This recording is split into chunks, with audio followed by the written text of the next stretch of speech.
আসসালামু আলাইকুম। আমি মোহাম্মদ আইয়ুব আলী।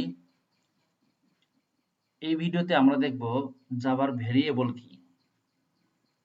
ভেরিয়েবল হচ্ছে, আমরা যদি একটু সহজভাবে বলি, সেটা হচ্ছে একটা কন্টেইনার, যেখানে আমরা কোনো কিছু এখানে স্টোর করি। সেটা একটা ভ্যালু হতে পারে।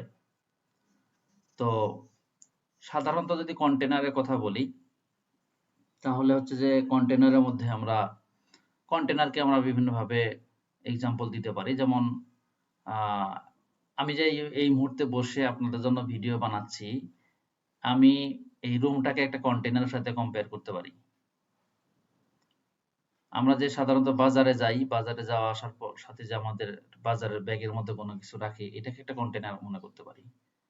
আমরা এক বোতলের মধ্যে পানি রাখি, এটা একটা কন্টেইনার। তো ভেরিয়েবল হচ্ছে একটা কন্টেইনার। এই কন্টেইনারের মধ্যে হচ্ছে কোনো ডাটা কন্টেইন করে। তো এই ভেরিয়েবলটা যখন ডাটা কন্টেইন করে, বা ভেরিয়েবল যখন আমরা ডিক্লেয়ার করি, তখন সে মেমোরিতে একটা লোকেশন নেয় বা একটা জায়গা নেয়।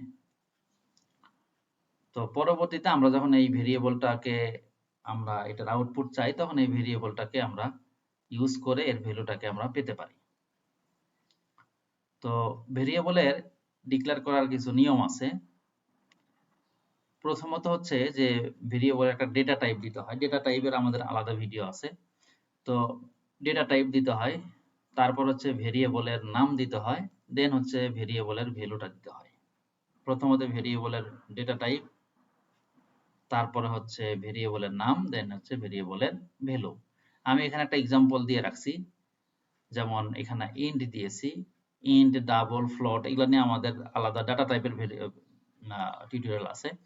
তো ইন্ট মানে আমাদের এখানে ইন্টিজার ভ্যালু কন্টেইন করবে। তাহলে প্রথমত আমাকে ভেরিয়েবলের ডেটা টাইপ দিতে হচ্ছে, তারপর হচ্ছে ভেরিয়েবলের নাম, দেন ইকুয়াল দিয়ে আমি একটা ভ্যালু দিয়ে দিচ্ছি। ইকুয়াল দেওয়া মানে হচ্ছে যে আমি এখানে যে ভেরিয়েবলটার ভ্যালু দিয়েছি, সেটা এই ভেরিয়েবলের মধ্যে রেখে দিলাম। ঠিক একইভাবে স্ট্রিং নাম দিয়ে আমি আমার নামটা দিয়েছি। তো এইভাবে হচ্ছে ভেরিয়েবলের ভ্যালু গুলো আমরা এখানে রাখতে পারি। অথবা আমরা যদি চাই সরাসরি ভেরিয়েবল ভ্যালু না রেখে সরাসরি ডিক্লেয়ার করতে পারি, সেটাও করতে পারি। তো সেটা আমরা প্র্যাকটিক্যালি আরো দেখব। তো ভেরিয়েবলের তিন ধরনের টাইপ আছে। একটা হচ্ছে লোকাল ভেরিয়েবল, আরটা ইনস্ট্যান্স ভেরিয়েবল, আরটা হচ্ছে ক্লাস ভেরিয়েবল বা স্ট্যাটিক ভেরিয়েবল যেটাকে বলা হয়। তো লোকাল ভেরিয়েবল হচ্ছে ওই ভেরিয়েবলগুলো, যে ভেরিয়েবলগুলো হচ্ছে মেথডের বা কনস্ট্রাক্টরের ভিতরে ডিক্লেয়ার করা হয়, ওইটা হচ্ছে লোকাল ভেরিয়েবল। আর ইনস্ট্যান্স ভেরিয়েবল হচ্ছে ওই ভেরিয়েবল, যে ভেরিয়েবলটা মেথডের বাইরে এবং ক্লাসের ভিতরে কোথাও, মেথড বা কনস্ট্রাক্টরের বাইরে ক্লাসের ভিতরে কোথাও ডিক্লেয়ার করা হয়, এটা হচ্ছে ইনস্ট্যান্স ভেরিয়েবল বলে। আর একটাকে ক্লাস ভেরিয়েবল বলে, যেটাকে বা স্ট্যাটিক ভেরিয়েবল বলে, যে ভেরিয়েবলটাও মেথডের বাইরেই কিন্তু সেটা হচ্ছে ক্লাসের ভিতরে। বাট এর সাথে ইনস্ট্যান্স ভেরিয়েবলের পার্থক্য হচ্ছে, এই ভেরিয়েবলটার আগে স্ট্যাটিক একটা কিওয়ার্ড ব্যবহার করা হয়, স্ট্যাটিক। এবং এটাকে ক্লাস ভেরিয়েবল এই কারণেই বলা হয় যে আমরা যখন কোন একটা ভেরিয়েবলকে আমরা যখন ভ্যালু আমরা কল করি, তখন হচ্ছে একটা অবজেক্ট ধরে তারপরে করতে হয়। যেমন আমি একটা ইনস্ট্যান্স ভেরিয়েবল তৈরি করলাম মেথডের বাইরে, তো পরে ওই ভেরিয়েবলটাকে আমার ধরতে হলে তখন ওই ক্লাসের অবজেক্ট ধরে তারপরে ধরতে হবে। কিন্তু স্ট্যাটিক ভেরিয়েবল সে অবজেক্টের সাথে সম্পর্ক না, সে হচ্ছে ক্লাসের সাথে সম্পর্ক, অর্থাৎ অবজেক্ট ছাড়াই ক্লাস দিয়ে তাকে আমরা ধরতে পারি। এটাই হচ্ছে, এই জন্য এটাকে স্ট্যাটিক ভেরিয়েবল বলা হয় বা ক্লাস ভেরিয়েবল বলা হয়। এবং স্ট্যাটিক ভেরিয়েবল বা ক্লাস ভেরিয়েবল কখনোই লোকাল ভেরিয়েবল হতে পারে না, বা অর্থাৎ স্ট্যাটিক কিওয়ার্ড দিয়ে আমরা ভেরিয়েবলটাকে লোকাল করতে পারি না, অর্থাৎ মেথডের ভিতরে ডিক্লেয়ার করতে পারি না। আমরা এগুলো প্র্যাকটিক্যালি দেখব। তো এখানে আমি একটু বিস্তারিত বলেছি যে লোকাল ভেরিয়েবল কোনটা। যেমন মেথডের ভিতরে থাকে, তারপর হচ্ছে লোকাল ভেরিয়েবল শুধুমাত্র আমরা মেথডের ভিতরে ইউজ করতে পারবো, বাইরে ইউজ করা যাবে না। ওই মেথডের বাইরে থেকে তাকে অ্যাক্সেস করা যাবে না। হ্যাঁ, এবং লোকাল ভেরিয়েবলটাকে আমরা স্ট্যাটিক কিওয়ার্ড দিয়ে ডিফাইন করতে পারবো না, যেটা একটু আগেই বললাম। এবং ইনস্ট্যান্স ভেরিয়েবলটা হচ্ছে যে যেটা ক্লাসের ভিতরে বাট মেথডের বাইরে, সেটাকে ইনস্ট্যান্স ভেরিয়েবল বলে। এবং ইনস্ট্যান্স ভেরিয়েবলকে যদি আমি স্ট্যাটিক কিওয়ার্ড ব্যবহার করি তাহলে সেটার ইনস্ট্যান্স ভেরিয়েবল থাকলো না, তাহলে সেটা স্ট্যাটিক ভেরিয়েবল হয়ে গেল। আচ্ছা, এবং এটাকে ইনস্ট্যান্স ভেরিয়েবল বলার উদ্দেশ্য হচ্ছে যে ইনস্ট্যান্স দিয়ে, অর্থাৎ একটা ক্লাসের অবজেক্ট দিয়ে তাকে কল করতে হয়। প্র্যাকটিক্যালি আমরা দেখব স্ট্যাটিক ভেরিয়েবল যেটা হচ্ছে ক্লাসের বাইরেই ডিক্লেয়ার করা হয় এবং যেটার আগে একটা স্ট্যাটিক কিওয়ার্ড থাকে, এবং এটা কেন আপনার লোকাল ভেরিয়েবল হতে পারে না, যেটা আগে বললাম। এবং এটা হচ্ছে আপনার একবারই মেমোরিতে মানে মেমোরি লোকেশন অ্যালোকেট করে, অর্থাৎ একবারই মেমোরিতে জায়গা নেয়। তো এটার আসলে আলাদা উদ্দেশ্য আছে স্ট্যাটিক ভেরিয়েবলের, এবং অনেক সুবিধাও আছে, এটা আমি প্র্যাকটিক্যালি আরো বলবো। তো এর আগে আমরা একটু জেনে নেই যে ভেরিয়েবলের আসলে নেমিং কিছু রুলস আছে, সেই রুলসগুলো আমাদেরকে ফলো করতে হবে। তো নেমিং রুলসের প্রথম রুলস যেটা, সেটা হচ্ছে যে ভেরিয়েবলের নামটা আমরা হচ্ছে কোনো লেটার, ডিজিট, আন্ডারস্কোর এবং ডলার সাইন দিয়ে দিতে পারবো। ভেরিয়েবলের নামটা letter, digit, underscore, dollar sign এগুলো থাকবে নামে, এবং সেটা অবশ্যই লেটার দিয়ে শুরু হতে হবে।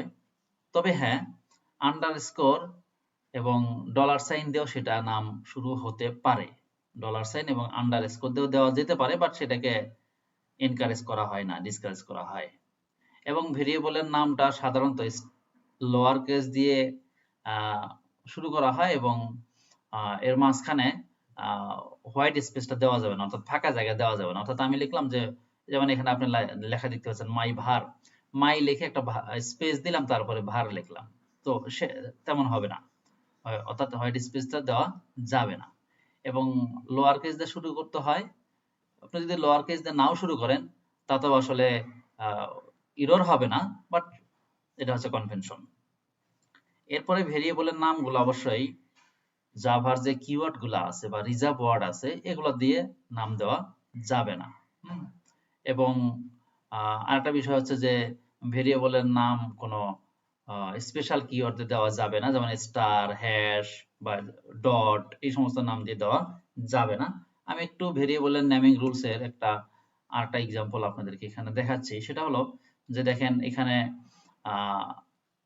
আমি ১ নাম্বারে দিয়েছি হচ্ছে এক্স, এক্স মানে আমি ভেরিয়েবলের নাম দিতে পারবো, ওয়াই মানে কোন একটা লেটার দেওয়া যাবে। ২ নাম্বারের নাম এরটা ক্যাপিটাল লেটার দেওয়া হয়েছে যদিও, বাট আসলে কনভেনশন হচ্ছে স্মল লেটার দিয়ে দেওয়া। ৩ নাম্বারে গিয়ে দেখেন ফার্স্ট @ নাম দেওয়া হয়েছে, এটা হচ্ছে একটা স্পেশাল কিওয়ার্ড, যার কারণে আসলে এটা দেওয়া যাবে না। তারপরে হচ্ছে যে নাম টু দেওয়া হয়েছে, এটা দেওয়া যাবে। নাম আন্ডারস্কোর নাম দেওয়া যাবে, বাট ডিসকারেজ করা হয়। এরপরে হচ্ছে নাম্বার দিয়ে কোনো ভেরিয়েবলের নাম শুরু করা যাবে না। ৬ নাম্বারে দেখতে পাচ্ছেন টু নেম দেওয়া যাবে না, নাম্বার দিয়ে কোনো ভেরিয়েবলের নাম শুরু করা যাবে না। হ্যাঁ, পরে দেওয়া যাবে, ভেরিয়েবলের ক্যারেক্টার দেওয়ার পরে যে কোনো জায়গাতে আমরা নাম্বার ইউজ করতে পারবো। নেম টু যেমন দেখতেই পাচ্ছেন ৪ নাম্বারে। এরপর হচ্ছে ৭ নাম্বারের নেম দেওয়া আছে, সমস্যা নাই, বাট কনভেনশনটা স্মল লেটারে দেওয়া। ৮ নাম্বারে দেখতে পাচ্ছেন যে ইন্ট দেওয়া আছে, ইন্ট, ডাবল, এগুলো হচ্ছে জাভার এক একটা কিওয়ার্ড বা রিজার্ভ ওয়ার্ড, এগুলো ভেরিয়েবলের নাম হিসেবে দেওয়া যাবে না। ১০ নাম্বারের নামটা ক্যাপিটাল লেটারে দেওয়া আছে, কোনো সমস্যা নাই। তারপর হচ্ছে ১১ নাম্বারে গিয়ে ফার্স্ট আন্ডারস্কোর দেওয়া আছে, নাম দেওয়া যাবে, কিন্তু ফার্স্টের পরে হাইফেন দেওয়া যাবে না, আন্ডারস্কোর দেওয়া যাবে, হাইফেন দেওয়া যাবে না, এবং স্পেসও দেওয়া যাবে না, যেটা ১২, ১৩ এইগুলোতে আপনারা দেখতে পাচ্ছেন। তারপরে ১৪ নাম্বারে গিয়ে লেখা এখানে দেওয়া আছে যে v.a.l.u.e, অর্থাৎ এতগুলো ডট না, একটা ডটও দেওয়া যাবে না। অর্থাৎ ভেরিয়েবলের নামের ক্ষেত্রে আপনাকে কোনো ডট অর্থাৎ স্পেশাল ক্যারেক্টার ইউজ করা যাবে না, এবং কোনো স্পেসও দেওয়া যাবে না, যেটা দেখলো। তো এগুলো হচ্ছে ভেরিয়েবল ডিক্লেয়ার করার রুলস। আমরা একটা ভেরিয়েবলের একটা এক্সাম্পল দেখি। একটা ক্লাসের মধ্যে আমাদের এখানে ক্লাসের নাম দেওয়া আছে এমপ্লয়ি, এবং এই ক্লাসের ভিতরে ইন্ট ডেটা দিয়ে একটা ভেরিয়েবলের ভ্যালু দেওয়া আছে, ভ্যালু সহ, যেখানে এটাকে বলা হচ্ছে ইনস্ট্যান্স ভেরিয়েবল। আমরা এর আগে ভেরিয়েবলের ডেফিনেশনটা পড়েছিলাম যে ক্লাসের ভিতরে যে ভেরিয়েবলটা থাকে এবং মেথডের বাইরে যে ভেরিয়েবলটা থাকে সেটা ইনস্ট্যান্স ভেরিয়েবল। আমার ইন্ট ডাটা যে ভেরিয়েবলটা দেখতে পাচ্ছেন এটা হচ্ছে আমার ক্লাসের ভিতরে বাট মেথডের বাইরে, এটাকে ইনস্ট্যান্স ভেরিয়েবল বলা হচ্ছে। আচ্ছা, তার নিচেই দেখতে পাচ্ছেন স্ট্যাটিক ইন্ট ইএমপি আইডি বা ইএমপি আন্ডারস্কোর আইডি ইকুয়াল 101। এটা হচ্ছে, এটাও কিন্তু আমার ক্লাসের বাইরে, ক্লাসের ভিতরে, মেথডের বাইরে কিন্তু ক্লাসের ভিতরে। আগেরটাও তাই। পার্থক্য হচ্ছে আগেরটার আগে কোনো স্ট্যাটিক কিওয়ার্ড নাই, আর পরেরটা হচ্ছে আগে স্ট্যাটিক কিওয়ার্ড আছে। তার মানে যে ভেরিয়েবলগুলা মেথডের বাইরে ক্লাসের ভিতরে থাকবে সেগুলা, যেটার আগে কিওয়ার্ড স্ট্যাটিক কিওয়ার্ড থাকবে না সেটা হচ্ছে ইনস্ট্যান্স ভেরিয়েবল, আর যেটার আগে স্ট্যাটিক কিওয়ার্ড থাকবে সেটা হচ্ছে স্ট্যাটিক ভেরিয়েবল। সহজ কথা। Okay fine. এরপরে দেখেন যে এখানে একটা মেথডের নাম দেওয়া আছে, মেথডের ভিতরে একটা ভেরিয়েবল ডিক্লেয়ার করা আছে ব্যাংক আন্ডারস্কোর অ্যাকাউন্ট ইকুয়াল 90। অর্থাৎ আমি ডিসপ্লে নামে একটা মেথডের মধ্যে একটা ভেরিয়েবল ডিক্লেয়ার করেছি বা ভেরিয়েবলের ভ্যালু সহ অ্যাসাইন করেছি। তো এইটাকে বলা হচ্ছে লোকাল ভেরিয়েবল। এই ভেরিয়েবলটা এই মেথডের বাইরে যে কোনো জায়গা থেকে কল করা যাবে না। হ্যাঁ, মেথডটাকে যদি কল করি তাহলে ভ্যালুটা আমি পাবো, কিন্তু আমি আসলে মেথডের বাইরে থেকে এই ভেরিয়েবলটাকে কোথা থেকে অ্যাক্সেস করতে পারবো না। তো এইটাই হচ্ছে আমাদের ভেরিয়েবলের ডিক্লেয়ারের নিয়ম। আমি প্র্যাকটিক্যালি যাচ্ছি না এই ভিডিওতে, আমি পরের ভিডিওতে হচ্ছে এটা নিয়ে প্র্যাকটিক্যালি আলোচনা করব এবং আপনাদেরকে দেখাবো আসলে। তো তাহলে আমরা কি দেখলাম যে ভেরিয়েবল হচ্ছে একটা কন্টেইনার, যে কন্টেইনারের মধ্যে কোনো আমরা ভ্যালু স্টোর করি। ভেরিয়েবল মেমোরিতে একটা জায়গা নেয়, এবং ভেরিয়েবলটা হচ্ছে আমরা তিন ধরনের দেখলাম, ইনস্ট্যান্স ভেরিয়েবল, তারপরে হচ্ছে স্ট্যাটিক ভেরিয়েবল এবং লোকাল ভেরিয়েবল।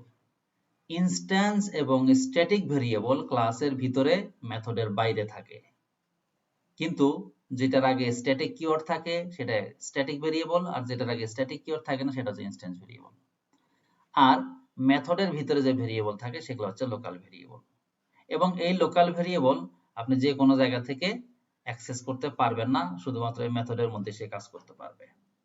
এবং ইনস্ট্যান্স এবং স্ট্যাটিক ভেরিয়েবলের কল করার ক্ষেত্রে পার্থক্য হচ্ছে যে ইনস্ট্যান্স ভেরিয়েবলটা আমরা ক্লাসের অবজেক্ট তৈরি করে তারপরে সেটাকে কল করি, আর স্ট্যাটিক ভেরিয়েবলটাকে ক্লাসের অবজেক্ট ছাড়াই, অর্থাৎ ক্লাসের নাম দিয়েই স্ট্যাটিক ভেরিয়েবলটাকে আমরা পেতে পারি, যার কারণে স্ট্যাটিক ভেরিয়েবলটাকে আবার ক্লাস ভেরিয়েবলও বলা হয়। তো এটা হচ্ছে আমাদের ভেরিয়েবল সম্পর্কে থিওরিটিক্যাল। এই থিওরিটিক্যাল জিনিসগুলো আমাদেরকে অবশ্যই বুঝতে হবে, কারণ থিওরিটিক্যাল না বুঝলে আমি প্র্যাকটিক্যালি কিন্তু কাজ করতে পারবো না। তো আমরা পরের ভিডিওতে এটা নিয়ে প্র্যাকটিক্যালি কাজ দেখবো।